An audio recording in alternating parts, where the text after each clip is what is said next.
कथावाचक की जात होती है। लोगों ने यह प्रश्न किया है, क्या कथावाचक की जाति होती है? मित्रों, हम इसी प्रसंग में बात करेंगे।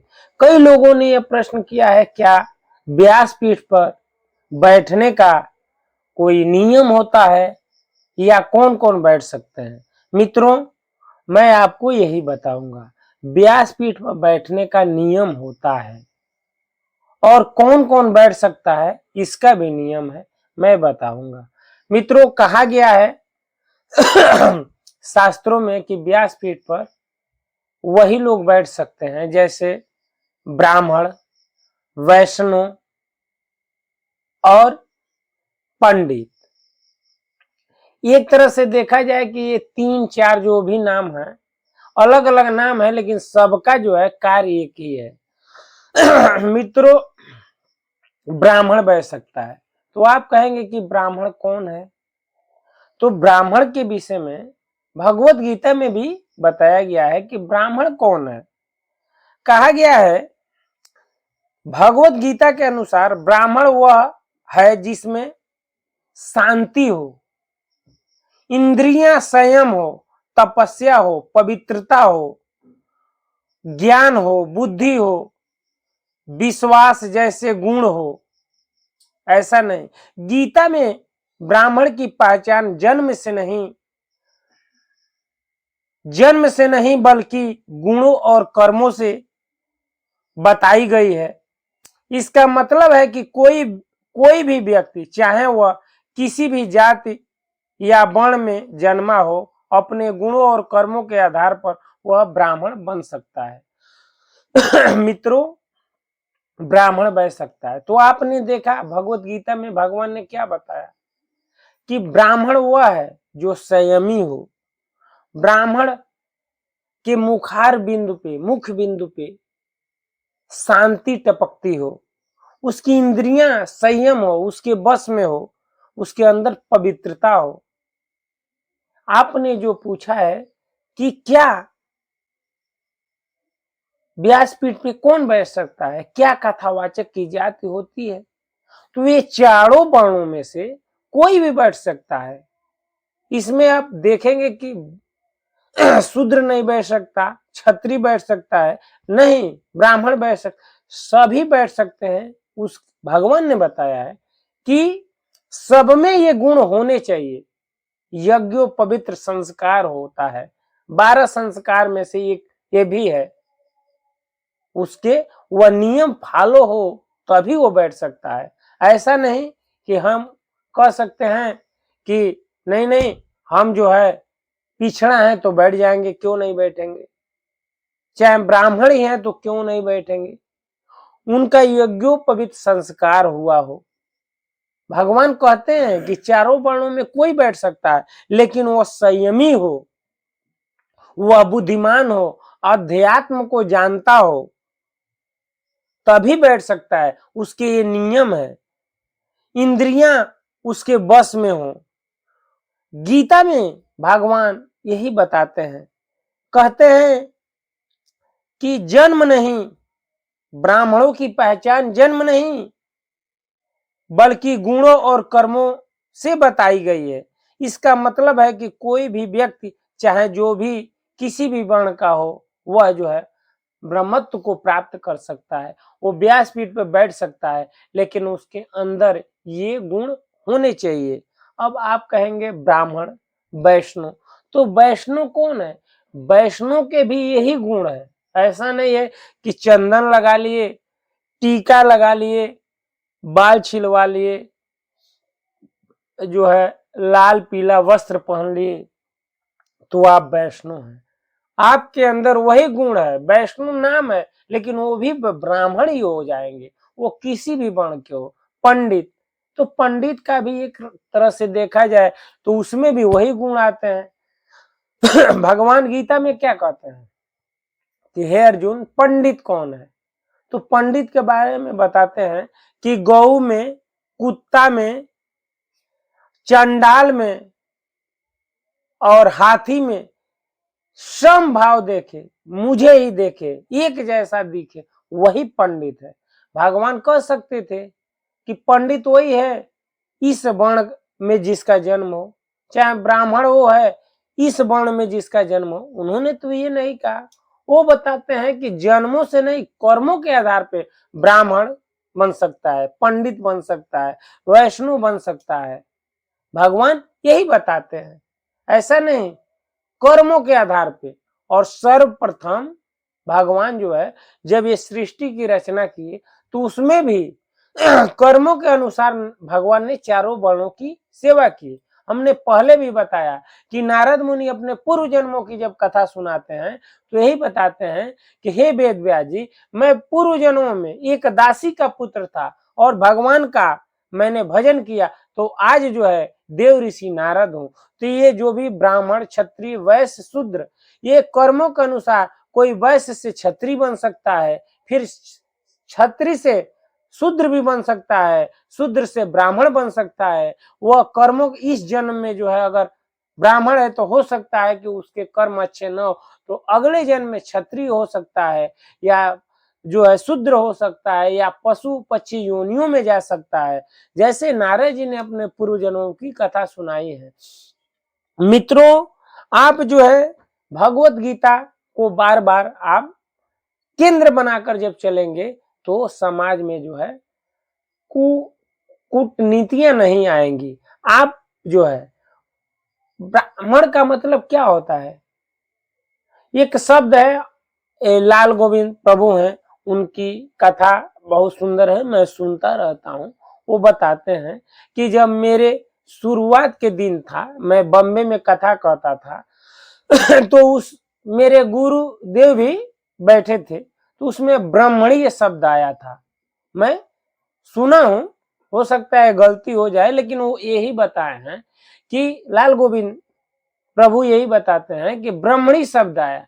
तो मैं कथा के बाद अपने गुरुदेव से पूछा कि गुरुदेव, ये ब्राह्मणी का अर्थ क्या होता है? तो हमारे गुरुदेव वो बताए कि हमारे गुरुदेव ने बताया कि ब्राह्मणी का अर्थ होता है जो ब्राह्मणों की सेवा करे, उसको ब्राह्मणी कहा जाता है।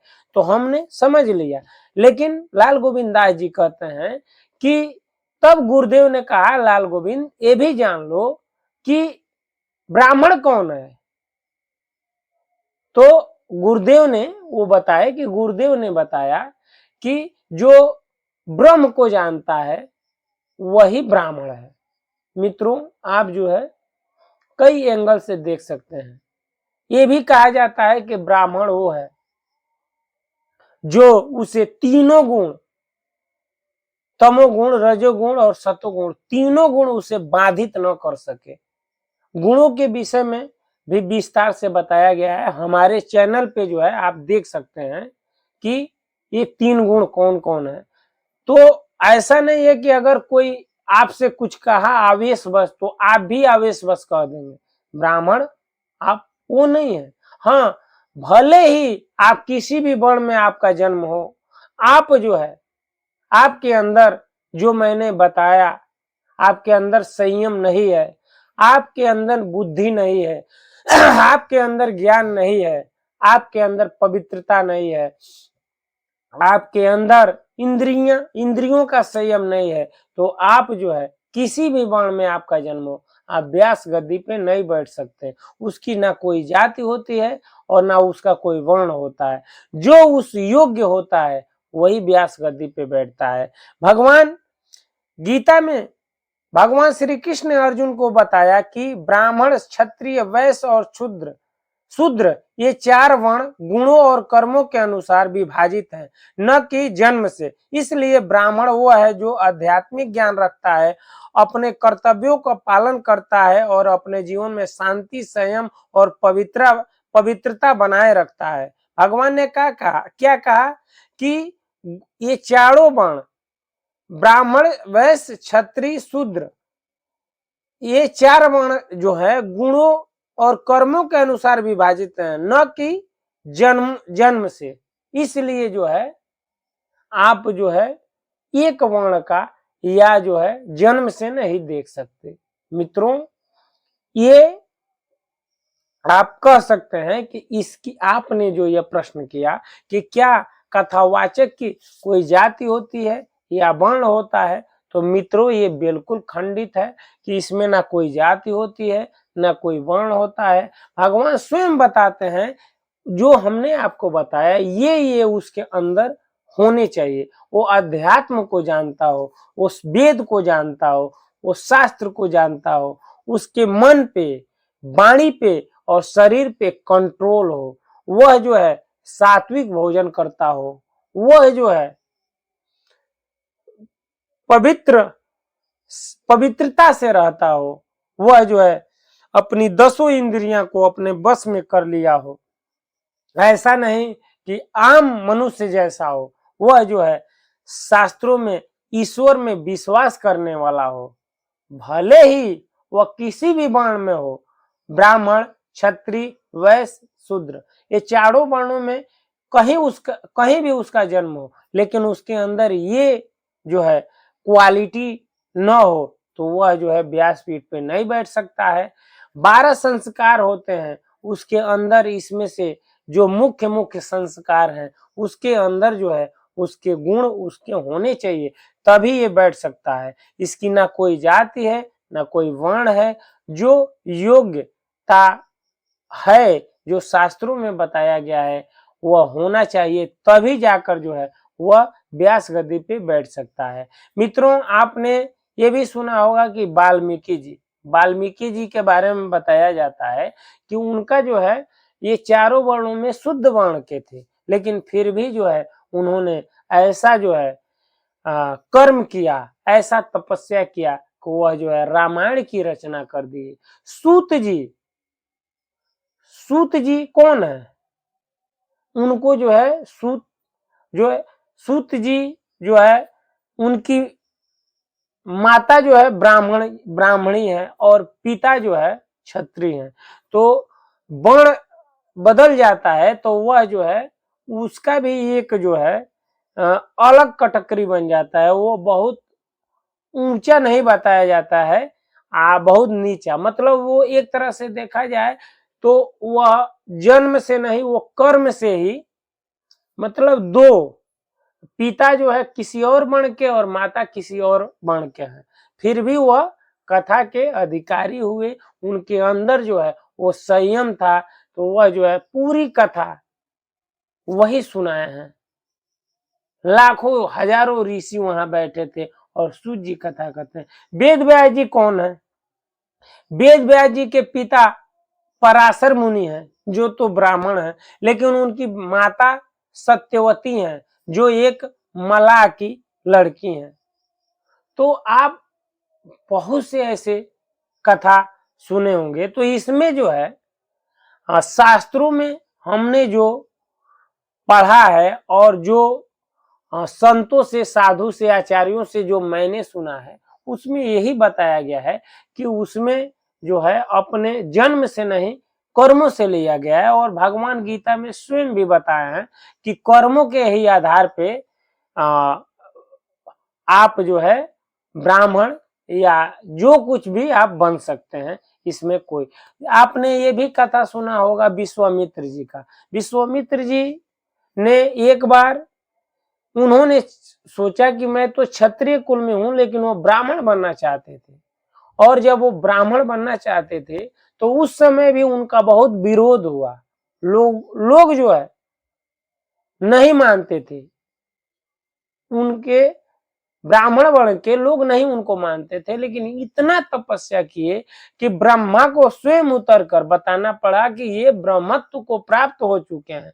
तो ऐसा नहीं है, शास्त्रों में भी इसकी कथा है कि एक क्षत्रिय राजा थे जिन्होंने ब्रह्मत्व यानी ब्राह्मण बन के दिखाए थे। बहुत से जिन लोगों ने, वाल्मीकि जी भी हैं जो व्यास गद्दी पे बैठते हैं, तो भाई वो ब्राह्मण ही है, लेकिन इसकी योग्यता होनी चाहिए। कोई भी चारों वर्णों में से कोई भी बैठे, लेकिन उसके अंदर ये होना चाहिए, पवित्रता होना चाहिए। ऐसा नहीं कि आप जो है भले बैठ जा रहे हैं और आपके अंदर वो नहीं है, तो भले ही आप बैठते हैं लेकिन वो पाप ही है। आपके अंदर वो योग्यता होनी चाहिए, तभी उस व्यास गद्दी पे बैठिए। जो 5-6 नियम शास्त्रों में बताया गया है, 8-10 भी हो सकते हैं, अलग अलग जो है आप बता सकते हैं। जितना समझ मुझे है उतना हमने बताने का प्रयास किया। मित्रों, उम्मीद करता हूं कि यह वीडियो अच्छा लगा होगा तो कमेंट में जरूर बताइएगा कि आपको क्या अच्छा लगा। आज इस वीडियो में इतना ही। अगले वीडियो में फिर मिलते हैं, तब तक के लिए नमस्कार, हरे कृष्णा, राधे राधे, राम राम जी, नमस्कार, प्रणाम।